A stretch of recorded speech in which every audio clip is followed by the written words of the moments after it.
अगर मैं तुमसे कहूँ कि तुम्हारे सारे दुखों की वजह लोग नहीं, हालात नहीं, किस्मत भी नहीं, बल्कि तुम खुद हो, तो क्या तुम सुनने की हिम्मत रखोगे? क्योंकि गौतम बुद्ध और आधुनिक मनोविज्ञान दोनों यही कहते हैं, दुनिया नहीं बदलती जब तक इंसान खुद को बदलने के लिए तैयार न हो। दुनिया को बदलना चाहते हो, तुम चाहते हो कि लोग बदल जाएं, हालात बदल जाएं, रिश्ते सुधर जाएं, किस्मत साथ देने लगे। तुम चाहते हो कि तुम्हारे साथ गलत करने वाले सुधर जाएं, तुम्हें समझें, तुम्हारी कदर करें। लेकिन एक सवाल है जो तुमसे कोई नहीं पूछता, क्या तुम खुद को बदलने के लिए तैयार हो? क्योंकि सच्चाई यह है कि इंसान सबसे पहले सब कुछ बदलना चाहता है, सिवाय खुद के। यहीं से जीवन की सारी पीड़ा शुरू होती है। शिकायतों की एक लंबी सूची बन जाती है।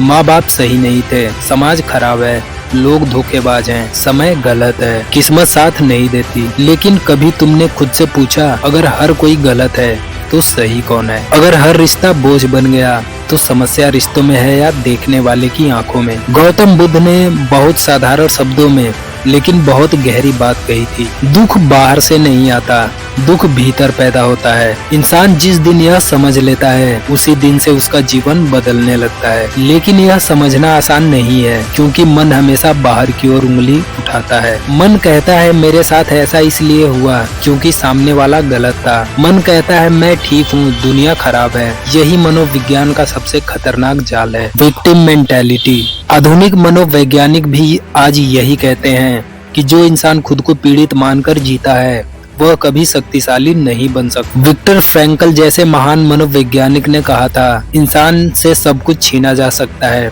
लेकिन एक चीज नहीं, उसकी प्रतिक्रिया चुनने की स्वतंत्रता। लेकिन समस्या यह है कि हम प्रतिक्रिया चुनते ही नहीं, हम बस प्रतिक्रिया करते हैं। गौतम बुद्ध ने जब दुख की बात की तो उन्होंने बाहर की परिस्थितियों को दोष नहीं दिया। उन्होंने कहा कि दुख का कारण तृष्णा है, अत्यधिक चाह, अपेक्षा। जब तुम किसी से उम्मीद करते हो कि वह तुम्हारे अनुसार चले, तुम्हें समझे, तुम्हें प्राथमिकता दे, तभी दुख जन्म लेता है। आधुनिक साइकोलॉजी इसे एक्सपेक्टेशन रियलिटी गैप कहती है। जितना बड़ा यह अंतर उतना गहरा दुख। लेकिन इंसान इस अंतर को कम करने की बजाय सामने वाले को बदलने की कोशिश करता है। वह कहता है कि तुम ऐसे क्यों नहीं हो, तुम्हें ऐसा करना चाहिए था। और यहीं से अहंकार जन्म लेता है। अहंकार बहुत चालाक होता है। अहंकार कभी कहता नहीं कि मैं अहंकार हूँ, वह कहता है मैं सही हूँ। सही होने की यह जिद इंसान को भीतर से खोखला कर देती है। रिश्ते टूटते हैं, शांति खत्म होती है, नींद उड़ जाती है। गौतम बुद्ध ने कहा था, अहंकार वह दीवार है जो सत्य और इंसान के बीच खड़ी हो जाती है। मनोविज्ञान भी यही कहता है कि ईगो एक रक्षा कवच है जो इंसान अपने डर को छुपाने के लिए पहनता है। इंसान गलत होना स्वीकार नहीं करना चाहता, क्योंकि उसे डर लगता है कि अगर उसने गलती मान ली तो उसका मूल्य कम हो जाएगा। लेकिन सच तो यह है कि जो इंसान अपनी गलती स्वीकार कर लेता है, वही सबसे बड़ा होता है। सोचो कितनी ऊर्जा तुम इस बात में खर्च कर देते हो कि लोग तुम्हें समझें। कितनी रातें तुम इस सोच में गुजार देते हो कि किसी ने तुम्हारे साथ ऐसा क्यों किया। लेकिन बुद्ध कहते हैं, जो बीत गया वह अब तुम्हारे नियंत्रण में नहीं है। तुम्हारे नियंत्रण में सिर्फ तुम्हारा वर्तमान है। आधुनिक न्यूरो साइंस भी कहती है कि इंसान का दिमाग बार बार उसी विचार पर लौटता है जिसे वह ऊर्जा देता है। अगर तुम लगातार शिकायत करोगे तो तुम्हारा दिमाग शिकायत में ही जीवन ढूंढेगा। अगर तुम दोष दोगे तो तुम्हारा मन पीड़ित बना रहेगा। लेकिन जिस दिन तुम यह कह दोगे, अब मैं खुद को बदलूंगा, उसी दिन से खेल पलटना शुरू होता है। गौतम बुद्ध का संदेश बहुत क्रांतिकारी था। उन्होंने कहा, बाहर मत देखो, भीतर देखो। अपने क्रोध को देखो, अपनी अपेक्षाओं को देखो, अपने डर को देखो, क्योंकि दुनिया तुम्हारे भीतर की स्थिति का ही प्रतिबिंब है। मनोवैज्ञानिक कार्ल युग में भी यही कहा था, जब तक तुम अपने अवचेतन को चेतन नहीं बनाओगे, वह तुम्हारे जीवन को नियंत्रित करता रहेगा और तुम उसे किस्मत कहोगे। बुद्ध ने इसे बहुत पहले समझ लिया था। उन्होंने कहा, तुम्हारा मन ही तुम्हारा सबसे बड़ा मित्र है और सबसे बड़ा शत्रु भी। जब इंसान खुद को बदलना शुरू करता है तो बाहर कुछ बदलने की जरूरत पड़ती है। तुम्हारी प्रतिक्रिया बदल जाती है तुम्हारी ऊर्जा बदल जाती है और दुनिया ऊर्जा को समझती है, शब्दों को नहीं। जो इंसान शांत हो जाता है, दुनिया उसके सामने झुकने लगती है। इसलिए नहीं कि वह ताकतवर दिखता है, बल्कि इसलिए कि वह भीतर से स्थिर होता है। अहंकार लड़ता है, शांति प्रभाव डालती है। यह समझना बहुत जरूरी है कि खुद को बदलना कमजोरी नहीं है, यह सबसे बड़ी ताकत है। बुद्ध कहते हैं, जिसने खुद पर विजय पाली उसने संसार पर विजय पाली। मनोविज्ञान भी यही कहता है, सेल्फेस्ट is the highest form of power. लेकिन यह रास्ता आसान नहीं है, इसमें शिकायत छोड़नी पड़ती है, दोष देना छोड़ना पड़ता है और सबसे कठिन अपने भीतर झांकना पड़ता है। और जिस दिन तुम यह करना शुरू कर देते हो, उसी दिन से दुनिया का व्यवहार बदलने लगता है। लोग अचानक अच्छे नहीं हो जाते, हालात अचानक आसान नहीं हो जाते, लेकिन तुम्हें चोट लगनी बंद हो जाती है, क्योंकि अब तुम्हारी शांति किसी और के व्यवहार पर निर्भर नहीं होती। यही बुद्ध का वास्तविक ज्ञान है। यही वह बिंदु है जहाँ इंसान झुकता नहीं, बल्कि संसार झुकने लगता है। क्योंकि बदला हुआ इंसान चिल्लाता नहीं, साबित नहीं करता, लड़ता नहीं, वह बस होता है। और यही होना दुनिया के लिए सबसे बड़ा संदेश होता है। अब जरा ठहरकर अपने मन को देखो, वही मन जो हर समय तुम्हें कुछ न कुछ सोचने पर मजबूर करता रहता है, वही मन जो तुम्हें बार बार अतीत में ले जाता है या भविष्य के डर में डाल देता है। गौतम बुद्ध ने मन को बहुत साफ शब्दों में समझाया था। उन्होंने कहा था, मन ही सब कुछ है, जैसा तुम सोचते हो वैसे ही बन जाते हो। लेकिन समस्या यह है कि मन हमारा सेवक नहीं, हमारा मालिक बन चुका है। हमें लगता है कि मन हमारा दोस्त है, लेकिन असल में वही हमें सबसे ज्यादा धोखा देता है। मनोविज्ञान कहता है कि इंसान का दिमाग आदतों से चलता है।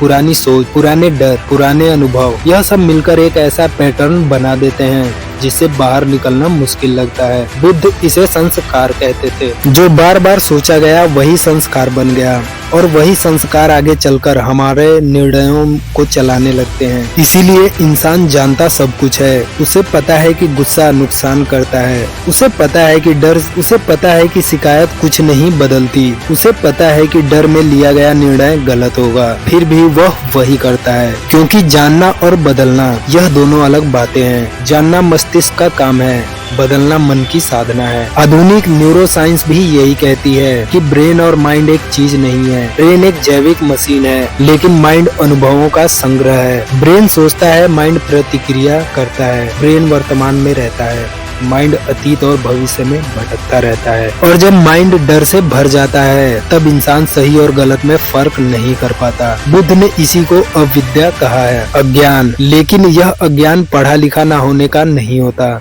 यह स्वयं को न जानने का अज्ञान होता है। मन की सबसे बड़ी चाल यह है कि वह तुम्हें यकीन दिला देता है कि तुम ऐसे ही हो। वह कहता है, मैं ऐसा ही हूँ, मैं बदल नहीं सकता। लेकिन बुद्ध कहते हैं, कुछ भी अस्थायी नहीं है, सब बदलता है। अगर दुख अस्थायी नहीं है तो तुम्हारी कमजोरियां भी अस्थायी नहीं है। लेकिन मन बदलाव से डरता है, क्योंकि बदलाव का मतलब है पुराने मैं की मृत्यु, और अहंकार मरना नहीं चाहता। इसलिए वह तुम्हें व्यस्त रखता है, शिकायतों में, बहानों में, दूसरों की गलतियों में। यहीं से अपेक्षा और आसक्ति का जाल शुरू होता है। तुम चाहते हो कि लोग तुम्हारे अनुसार चलें, तुम्हें समझें, तुम्हें वैसा प्यार दें जैसा तुम चाहते हो। लेकिन बुद्ध ने कहा था, तुमसे तुम चिपकते हो वही तुम्हें बांधता है। आसक्ति प्रेम नहीं है, आसक्ति नियंत्रण की इच्छा है। मनोविज्ञान भी कहता है कि जब हम किसी व्यक्ति या स्थिति से अत्यधिक जुड़ जाते हैं तो हमारा डर बढ़ जाता है। खोने का डर, अपमान का डर, अकेले होने का डर, और यही डर रिश्तों को जहर बना देता है। रिश्तों में दुख इसलिए नहीं होता कि सामने वाला बुरा है,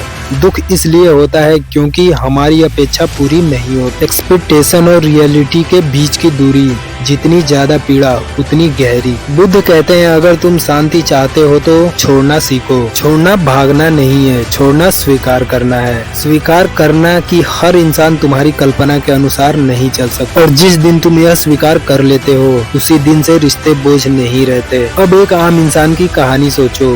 एक नौकरी पेशा जिसने पूरी जिंदगी मेहनत की, उसे लगा था कि मेहनत का फल सम्मान होगा, सुरक्षा होगी, स्थिरता होगी। लेकिन एक दिन अचानक नौकरी चली जाती है, अपमान, असफलता, अकेलापन सब एक साथ टूट पड़ता है। वह खुद को सही साबित करने में लग जाता है, दुनिया को दिखाने में कि मेरे साथ गलत हुआ। वह भीतर से टूट जाता है लेकिन बाहर से कठोर बन जाता है। यही वह क्षण होता है जहाँ इंसान या तो हमेशा के लिए कड़वा हो जाता है या जाग जाता है। गौतम बुद्ध कहते हैं पीड़ा जागरण का द्वार है। जब तक इंसान टूटता नहीं वह भीतर नहीं जागता। वही आदमी जब सब कुछ खो देता है तब पहली बार खुद से पूछता है अगर मैं सही था तो इतना दुख क्यों। और यहीं से परिवर्तन शुरू होता है। मनोविज्ञान में इसे पोस्ट ट्रॉमेटिक ग्रोथ कहते हैं। जब पीड़ा इंसान को तोड़ती नहीं बल्कि नया बना देती है। लेकिन यह तभी होता है जब इंसान दोष देना छोड़ देता है। अब बात आती है प्रतिक्रिया और उत्तर की।